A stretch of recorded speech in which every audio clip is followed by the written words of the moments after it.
So we start with the enzyme and the substrate to cause an enzymatic reaction. So there are simple enzymes and conjugated enzymes. The simple are made of only proteins. The conjugated are made of proteins and non-protein parts. Protein parts are called apoenzymes. Non-protein parts are called cofactors.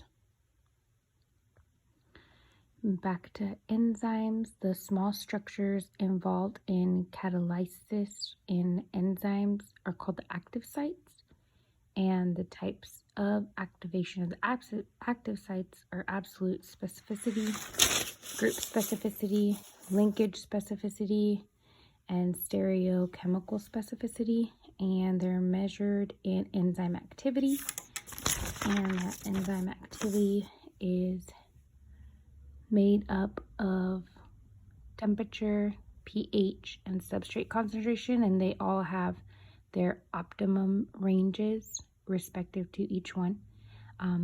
The possible interrupters of these enzymes are different types of enzyme inhibition. There's the reversible competitive inhibition, reversible non-competitive inhibition, and irreversible inhibition. And the competitive would be where the inhibitor binds to the active site directly and doesn't allow the substrate to bind. Again, reversible. The reversible non-competitive inhibition is when it binds to the underside binding site, not the substrate binding site.